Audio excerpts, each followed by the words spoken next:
ప్రియమైన సహోదరి సహోదరులారా, మన ఆరాధనకు సహాయకరంగా 148వ కీర్తన 148వ కీర్తన మనం ధ్యానం చేద్దాం.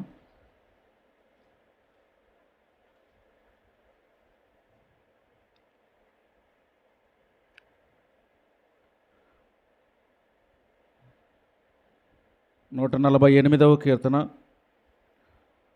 మొదటి వచనం నేను చదువుతాను, రెండవ వచనం మీరందరూ కలిసి చదవండి. అలా వచనం వెంబడి వచనం చదువుకుందాం.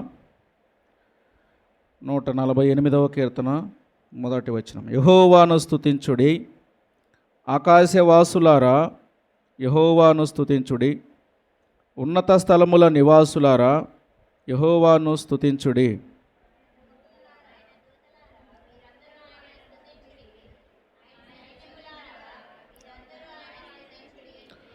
సూర్యచంద్రులారా ఆయన్ను స్తుతించుడి, కాంతిగల నక్షత్రములారా మీరందరూ ఆయన్ను స్తుతించుడి.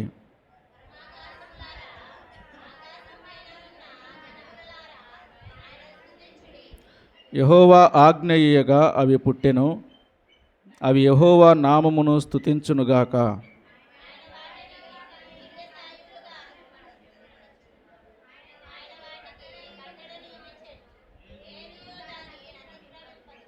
భూమి మీదనున్న మకరములారా అగాధ జలములారా యెహోవాను స్తుతించుడి.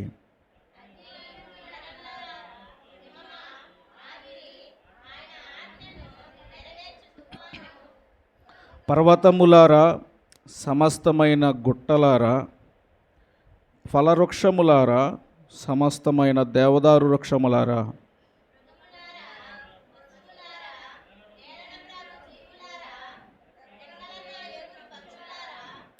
భూరాజులారా సమస్త ప్రజలారా, భూమి మీదనున్న అధిపతులారా, సమస్త న్యాయాధిపతులారా యెహోవాను స్తుతించుడి.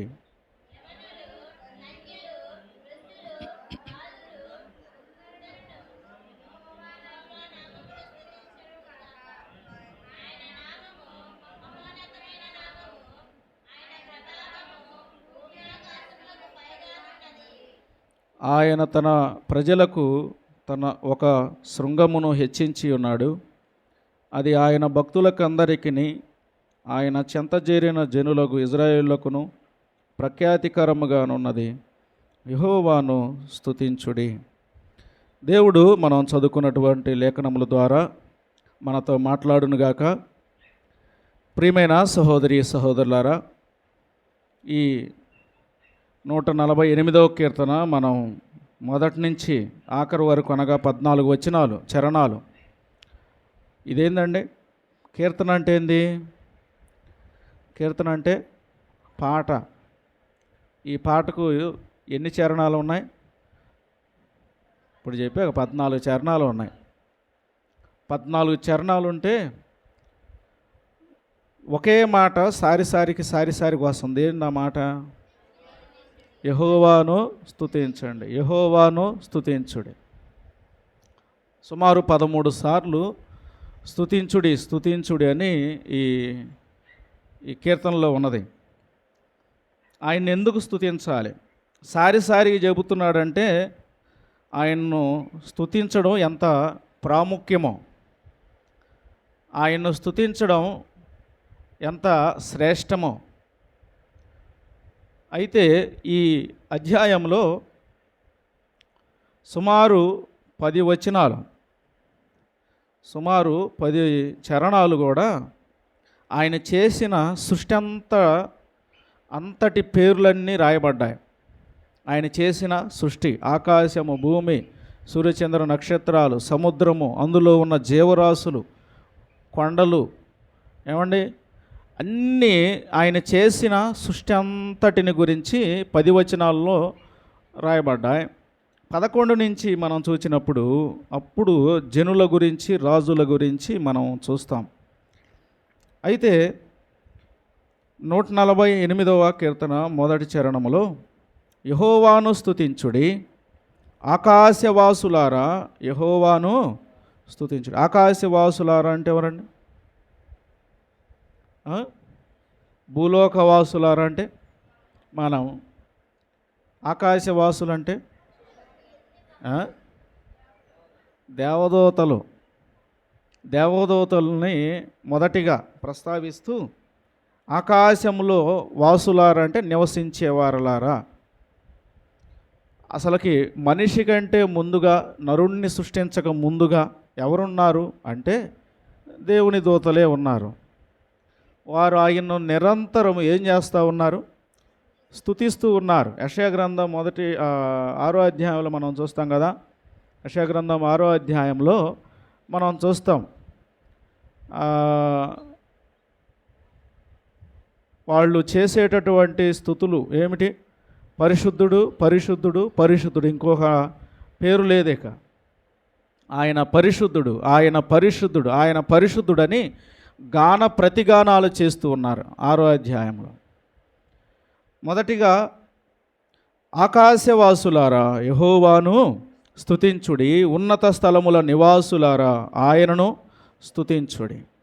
ఆయన దూతలారా మీరందరూ ఆయనను స్తుతించుడి, ఆయన సైన్యములారా మీరందరూ ఆయనను స్తుతించుడి.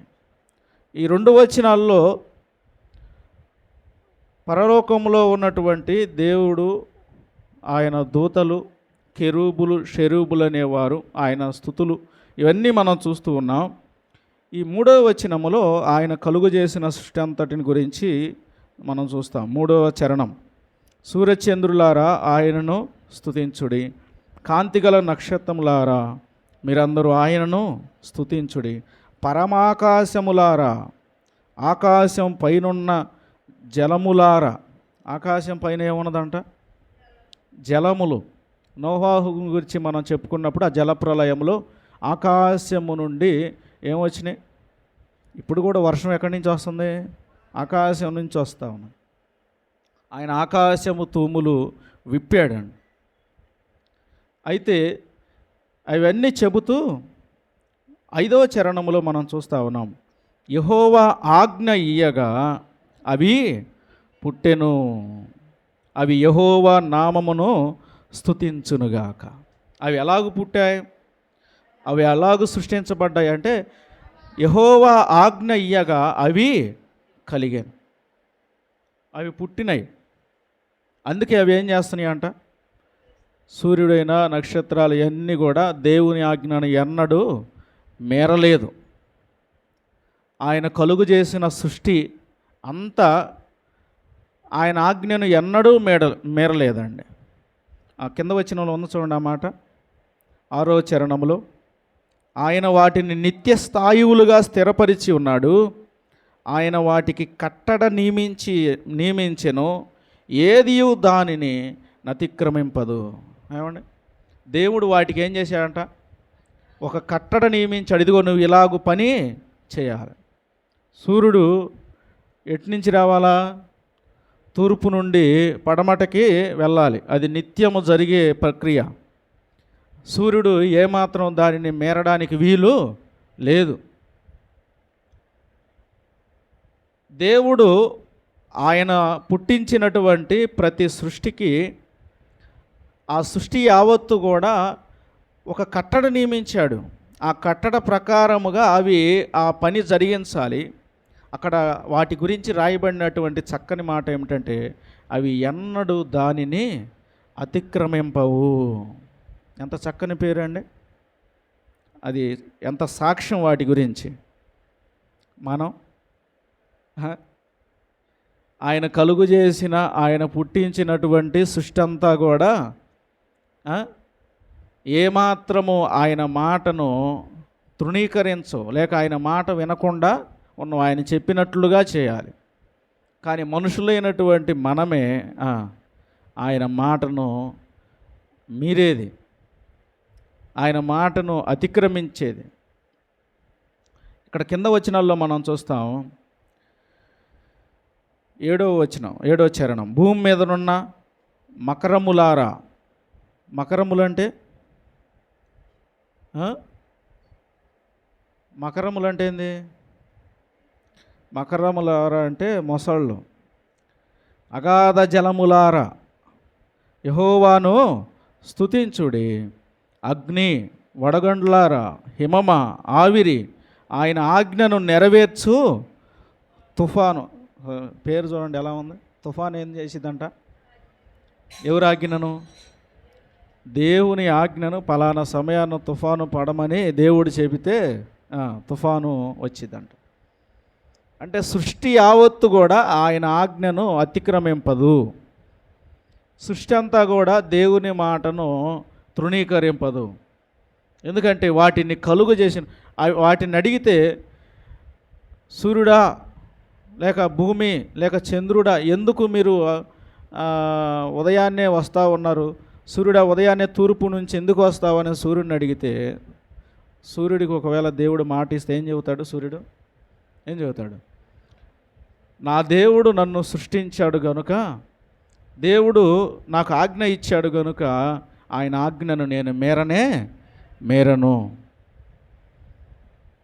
ఏమండి, సర్వ సృష్టి కూడా ఆయన ఆజ్ఞను మేరట్లేదు, కానీ ఎంతో ఇష్టముగా తన స్వహస్తముల చేత మనల్ని నిర్మించిన మనిషి మాత్రమే దేవుని ఆజ్ఞను మేరతా ఉన్నాడు. అందుకే కింద వచనాల్లో మనం చూస్తాము, పక్షులు, మృగములు, పశువులు ఏమీ కూడా ఆయన ఆజ్ఞను మేరలేదు. 11వ వచనంలో 11వ చరణం, భూరాజులారా, సమస్త ప్రజలారా, భూమి మీదనున్న అధిపతులారా, సమస్త న్యాయాధిపతులారా, యెహోవాను స్తుతించుడి. నేను రాజును కదా, నేను అధిపతిని కదా, లేక నేను న్యాయాధిపతిని కదా అనుకోవచ్చు. కానీ వారిని కూడా కలుగు చేసింది ఎవరు? దేవుడే. మనుషులందరినీ కలుగు చేసిన వాడు, మనుషులందరినీ సృష్టించిన వాడు దేవుడే. సర్వ సృష్టిని ఆయన కలుగు చేసి ఆయనకు వాటన్నిటికీ ఒక కట్టడ నియమించాడు. అవి ఎన్నడూ వాటిని మేరడం లేదు. మనుషునికి కూడా దేవుడు ఆయా ఆజ్ఞలు ఇచ్చాడు. అంత మాత్రమే కాదు, మనుషునికి వాటన్నిటికీ లేని ఒక విశేషమైనటువంటి పనిని మనిషికి ఇచ్చాడు. ఏమిటండి? అవి స్తుతిస్తున్నాయి. మనుషులకు లేనిది, జంతువులకు లేనిది మనుషులకు దేవుడు ఇచ్చాడు. ఆధిక్యంగా అయ్యింది. నోటి మాట ఓకే. ఇంకా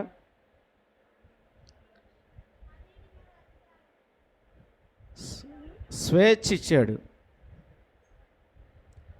స్వేచ్ఛ ఏమిటా స్వేచ్ఛ?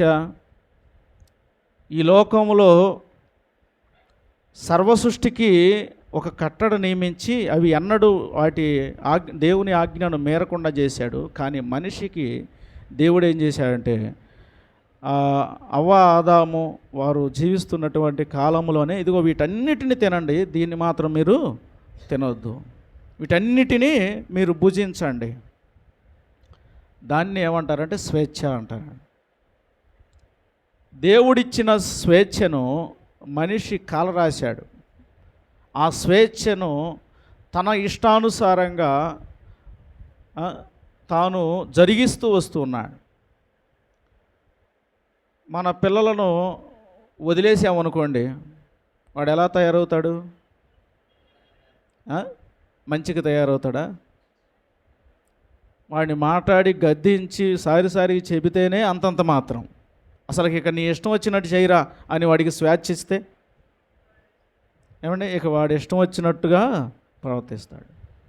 దేవుడు వాటన్నిటికీ ఒక స్థిరమైన కట్టడ నియమించాడు. కానీ తాను ఎంతో ఇష్టంగా చేసినటువంటి మనిషిని ఎంతో ప్రేమించి మనిషికి స్వేచ్ఛనిచ్చాడు. ఇంకో మాట తెలుసా? దేవుని దూతలకు కూడా స్వేచ్ఛ లేదు. ఎవరికి? దేవుని దూతలకు కూడా స్వేచ్ఛ లేదు. అవి దేవుడు వెళ్ళి ఇదిగో పలానా చోటకు వెళ్ళి ఆ మాట చెప్పేసిరా అంటే అంతవరకే మాట చెప్పేసి రావాలి. ఇంకా ఎక్స్ట్రా ఇంకేం పని చేయడానికి వీలు లేదు. కనీసం వాటికి సాగిలు పడితే దేవుని దూతలు వాళ్ళు అంటారు కదా, మాకు సాగిల పడొద్దు. ఎందుకంటే వాళ్ళు దేవుడు చెప్పిన మాటను తెలియపరచడానికి వాళ్ళు ఆనాడు ప్రవక్తలు కనబడ్డారు. అంత మాత్రమే కాదు, ఆయన ఆజ్ఞను అవి మేరలేదు. అలాగే వాటికి స్వేచ్ఛ అనేది లేదండి. కానీ మనిషికి ఒక్కడికే దేవుడు స్వేచ్ఛనిచ్చాడు. ఆ స్వేచ్ఛను బట్టి మనిషి ఈ లోకంలో దేవుని ఆజ్ఞను మీరి దేవునికి సమీపంగా ఉండాల్సినటువంటి వ్యక్తి దేవుని నుండి దూరం అయిపోయాడు.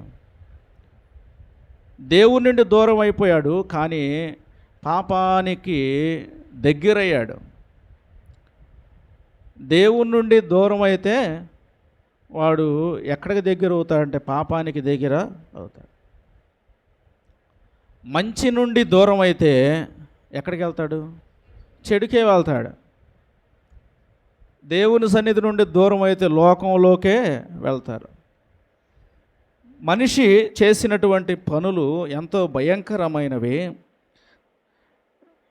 కానీ దేవుడు వారిని విడిచిపెట్టిన వాడు కాదండి. వాడు చేసినటువంటి పనులను బట్టి, మనం చేసినటువంటి పనులను బట్టి దేవుడు మనల్ని విడిచిపెట్టిన వాడు కాదండి. ఆయనే ఈ లోకానికి దిగి వచ్చి మానవ స్వరూపిగా మన కోసము మన స్థానములో మనం చేసినటువంటి పాపముల నిమిత్తమై ఆయన కలువరి శిలువలో శిక్షను అనుభవించాడు.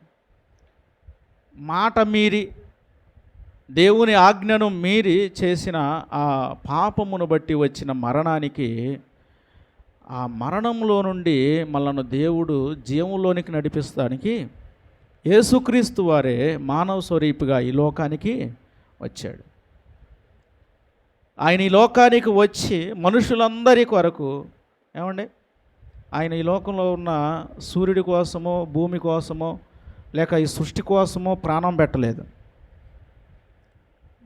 ఈ సృష్టి కోసం ఆయన ప్రాణం పెట్టలేదు, కానీ ఎవరి కోసం ప్రాణం పెట్టాడు? మన కోసమే. పాపులమైన మన కోసమే, మనుషులందరి కోసం ఆయన ప్రాణము పెట్టాడు. మనుష్య కుమారుడు పరిచారము చేయించుకొనుటకు రాలేదు, కానీ పరిచారము చేయుటకును మనుషులందరి కొరకు విమోచన క్రయధనముగా తన ప్రాణము పెట్టుటకు ఈ లోకమునకు వచ్చాను. ఆయన ఈ లోకానికి వచ్చింది దేనికోసం అంటే మనందరిని విమోచన క్రయధనముగా తన ప్రాణము పెట్టడానికే వచ్చాడంట. ఆయన తన ప్రాణమును తృణప్రాయముగా మన కోసము అప్పగించుకున్నాడు. తన ప్రాణమును పెట్టాడు, తన రక్తమును చిందించాడు. ఆయన మనల్ని రక్షించాడు. మనము రక్షించబడడానికి, ఈ రీతిగా పరిశుద్ధ ఆలయంలో చేరి రావడానికి నీవు నేను ఏ పుణ్యకార్యాలు చేశాం? ఏమండి, అన్నదానాలు చేయలేదు, రక్తదానాలు చేయలేదు, కనీసం గుప్తదానాలు చేయలేదు. ఏ దానం చేయలేకపోయినా ఆయనే తన రక్తాన్ని దానముగా చేసి తన మన ప్రాణదాత ఆయన మన కోసము తన ప్రాణమును దానముగా చేశాడండి. తన రక్తానంతా మన కోసము చిందించాడు. ఉచితముగా ఇంత గొప్ప రక్షణకు మనుషులను వారసులుగా చేశాడు. ఆయన నమ్మినటువంటి రాజులు, అధిపతులు, అధికారులు, న్యాయాధిపతులు ఆయన రక్తము ద్వారా కొనబడి కడగబడినటువంటి మనుషులందరూ కూడా ఆయన్ని ఏం చేయాలా? ఆయన్ను స్తుతించాలి. సృష్టించిన సృష్టే, దేవుని చేత ఆయన మాట చేత సృష్టించబడిన సృష్టి ఆయన ఆజ్ఞను మేరక ఆయన ఏం చేస్తూ ఉన్నది? ఆ సృష్టి అంతా దేవుణ్ణి స్తుతిస్తూ ఉన్నది. మనలను సృష్టించాడు, నిజానికి మనం ఆయన్ను స్తుతించాలి. కానీ ఆయనకు దూరస్తులమై పాపం చేసి దూరమైపోయిన మన కోసం ఆయన ఒక బలియాగానే చేశాడండి. వాటన్నిటికీ లేని ఆధిపత్యం, అధికారం లేక అంతకంటే ఎక్కువైనటువంటి మిక్కుటమైన ప్రేమ దేవుడు మన ఎడల చూపించాడు. మన స్థానములో మన కోసము తన ప్రాణమును పెట్టాడు. ఆయన ప్రాణం పెట్టుట ద్వారా మన ప్రాణముకు ఏం కలిగింది? విమోచన కలిగింది. మనకు విమోచన కలిగింది, విడుదల కలిగింది. ఆయన చూపించినటువంటి ఆ ప్రేమ, ఆ బలియాగం, ఆ కొరడా దెబ్బలు, ఆ శ్రమలు, ఆ శిలువ మరణం, ఆ ఉమ్మివేతలు, ఏమండి, ఆ తలపై ముండ్ల కిరీటం, మన శరీర ప్రతి అణువుతో చేసిన పాపము నిమిత్తమై ఆయన శరీరములో ప్రతి అణువు గాయపరచబడి ఆ అణువులో నుంచి, ప్రతి అవయవంలో నుంచి రక్తము చిందించబడింది. ఆయన చిందించిన ఆ రక్తము ద్వారానే పాపమునే రోగమునకు స్వస్థత, విడుదల ఉన్నది. అందుకే ఆయన నమ్మినటువంటి మనము ఆయన ఏం చేయాలా? ఆయనను స్తుతించాలి. 12వ చరణములో మనం చూస్తూ ఉన్నాం. యవనులు, కన్యలు, వృద్ధులు, బాలురు అందరూ యెహోవా నామమును స్తుతించుదురు గాక. యవనులు, కన్యలు, వృద్ధులు, బాలురు, ఏ భేదము లేదు, తారతమ్యము లేదు. ఏమండి, ఇక్కడ యవనులు అంటూ ఉన్నారు, కన్యలు అంటూ ఉన్నారు, వృద్ధులు అంటూ ఉన్నారు, బాలురు అంటూ ఉన్నారు. ఆయా వయసులో ఆయా పాపములో ఉన్నటువంటి స్థితిగతులు మనం చూస్తూ ఉన్నాం. వాటన్నిటిలో నుండి దేవుడు పాపి అయిన మనిషిని విడుదల కలిగించాడు. రోమాపత్రిక 3:24లో మనం చూస్తాం. అక్కడ రాయబడినటువంటి మాట, ఏ భేదమును లేదు, అందరూ పాపము చేసి దేవుడు అనుగ్రహించు మహిమను పొందలేకపోతా ఉన్నారు. ఏ భేదము లేదు, వయసుతో నిమిత్తము లేదండి. ఈనాడు చిన్న చిన్న పిల్లలు కూడా భయంకరమైనటువంటి వ్యసనాలకు బానిసలైపోతూ ఉన్నారు. ఘోరమైనటువంటి అలవాట్లకు, మత్తు పానీయాలకు బానిసలైపోతూ ఉన్నారు. పాపము అందరిలో ఉన్నది. అందరూ కూడా పాపపు ఊబిలో కూరికిపోయిన వారుగా ఉన్నారు. ఏ భేదము లేదు. నీవు పిల్లవాడువైనా, పెద్దవాడువైనా, యవనస్తుడువైనా, స్త్రీవైనా, పురుషుడైనా, నువ్వెవరివైనా సరే, నీవు చేసినటువంటి పాపముల నిమిత్తమై నీ కోసము ఆ కలువరి సిలువలో మన ప్రభు అయిన యేసుక్రీస్తు వారు తన ప్రాణమును పెట్టాడు. ఆయన మనలను సృష్టించాడు. అంత మాత్రమే కాదు, మనం చేసినటువంటి పాపముల నిమిత్తమై ఆయన శిక్ష అనుభవించాడు. అందుకే ఆయన మనం ఏం చేయాలా? స్తుతించాలి. 13వ చరణములో అందరూ యెహోవా నామమును స్తుతించుదురుగాక. ఆయన నామము మహోన్నతమైన నామము. ఆయన నామం ఎలాంటిదంట? మహోన్నతమైన నామం. ఈ నామమున తప్ప మరి ఏ నామమున రక్షణ కలగదు. ఏ నామం? యేసునామం.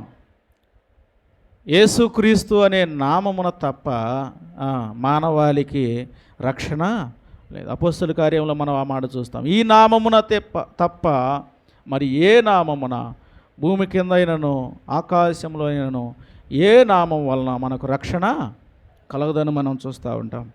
అందుకే ఆయన నామము మహోన్నతమైన నామము. అంత మాత్రమే కాదు, ఆయన ప్రభావం భూమి ఆకాశములకు పైగా ఉన్నది. 14వ చరణం. ఆయన తన ప్రజలకు ఒక శృంగమును హెచ్చించి ఉన్నాడు. అది ఆయన భక్తులకందరికీ, ఆయన చెంత చేరిన జనులకు, ఇజ్రాయేలులకును ప్రఖ్యాతికరముగా ఉన్నది. యెహోవాను స్తుతించుడి. ఆయన పర్వత శిఖరము. శృంగము అంటే ఏంటండి? శృంగము అనే మాట చూస్తూ ఉన్నాం కదా. శృంగము అంటే అర్థం పర్వత శిఖరం. ఏమిటి? పర్వత శిఖరం. పర్వతం అంటే ఏంది? పర్వతం అంటే కొండ. శిఖరం అంటే పైన. ఆయన తన ప్రజలకు ఒక శృంగమును హెచ్చించి ఉన్నాడు. అంటే ఒక పర్వత శిఖరమును హెచ్చించి ఉన్నాడు. పర్వత శిఖరాన్న,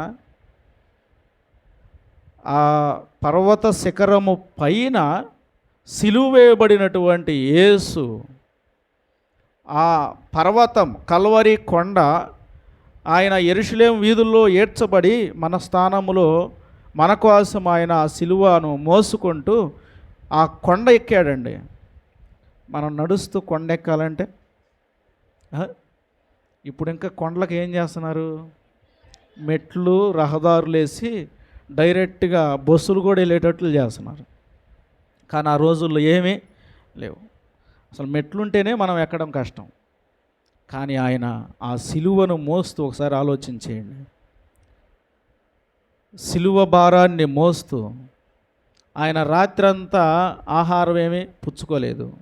ఏమండి, తిని ఎక్కడం అంటే కొంచెం ఇబ్బంది లేని పరిస్థితి. కానీ ఆయన రాత్రంతా ప్రార్థన చేశాడు. ఉదయాన్నే ఆయన్ను పట్టుకున్నారు. తెల్లారుజామున ఆయన ఆహారం ఏమీ భుజించలేదు. ఆయన బరువైనటువంటి ఆ సిలువ కాడిని ఏమండి మోస్తూ, అది ఎన్ని కేజీలు ఉందో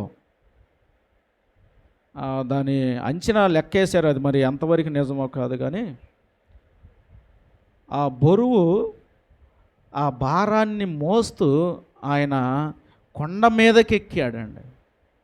ఆ కొండ మీదకి ఎక్కి ఆ పర్వత శిఖరమున పైన ఆయన సిలువకు అంటుకొట్టబడ్డాడు. ఆ పర్వత శిఖరమును హెచ్చించి ఉన్నాడు. ఆయన హెచ్చించబడిన వాడుగా, నిజానికి ఆయన సిలువ మరణం, ఆ అవమానం, అదంతా కూడా ఆయనకు హెచ్చింపునిచ్చింది, ఆయనకు మహిమనిచ్చింది. ఆయన కలువరి సిలువలో ప్రాణం పెట్టకపోతే, ఆయన తిరిగి లేకపోతే ఆయన్ను దేవుడిగా మనం ఆరాధించాల్సిన అవసరము లేదు. ఆయన మనందరి కొరకు ఏ పాపం చేయకున్నా తన ప్రాణమును పెట్టి, తన రక్తమును చిందించి, మరలా ఆయన మరణించి, ఆ మరణంలోనే, సమాధిలోనే ఆయన ఉండలేదు. ఆయన సమాధిని ఏం చేశాడు? సమాధిని జయించి, ఆ మరణాన్ని జయించి తిరిగి లేచాడు. అందుకే ఆయన తిరిగి లేచాడు గనుకనే, ఈ లోకంలో ఎవరు తిరిగి లేవలేదు గనుకనే ఆయన్ను మనం ఆరాధించబద్దు. మన కోసము ఆయన మన స్థానములో తన ప్రాణమును పెట్టి, తన రక్తమును చిందించి తిరిగి లేచినటువంటి ఆ దేవాది దేవుని మనం స్తుతించబద్దులమైన. ఆ తిరిగి లేవడం దేనికి సాదృశ్యం అంటే, పాపముల చేత మరణించినటువంటి మనలను ఆయన రేపు తిరిగి లేపుతాడు. ఇప్పుడు ఒకవేళ శారీరకంగా మనం మరణించినా సరే, ఆయన తిరిగి లేచినట్లుగా మనం, ఆయన వచ్చినప్పుడు మరలా మనం తిరిగి లేస్తామనే నిశ్చయత దేవుడు మనకు ఇచ్చాడు. అందుకే ఈ అధ్యాయం ప్రారంభం దేనితో ప్రారంభించబడింది? ఈ కీర్తన ప్రారంభం యెహోవాను స్తుతించుడి, ముగింపు యెహోవాను స్తుతించు. దేనితో ప్రారంభించాడు దానితోనే ముగించాడు. ఈ ఆరాధనలో మనం ఆయన్ని స్తుతించాలి. ఈ ఆరాధన ముగింపు కూడా ఏముండాలి? ఆయన స్తుతించడమే ఉండాలి.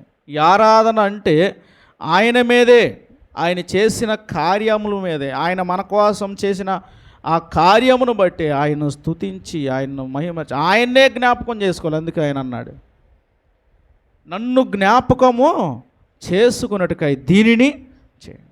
ఆరాధన అంటే ఎవరిని జ్ఞాపకం చేసుకోవాలా? ఆయన్నే జ్ఞాపకం చేసుకోవాలి. ఆయన్ను ఆరాధించడానికి వచ్చిన మనం, దేవుడు మనకు ఒక చక్కని పేరు పెట్టాడు. ఏం పేరు? ఆరాధికులు. ఆయన ఆరాధనకు పాత్రుడు. మనం ఎవరు? ఆరాధికులం. ఆయన ఆరాధించడానికి ఆయన పరిశుద్ధ స్థలములోనికి, ఆయన పరిశుద్ధ ఆలయంలోనికి వచ్చాం. ఆ ప్రభువుని స్తుతిస్తూ ఆయన్ను ఘనపరుద్దాం, ఆయన ఆరాధిద్దాం. దేవుడి ఈ మాటలు దీవించి ఆశీర్వదించును గాక. ఆమేన్.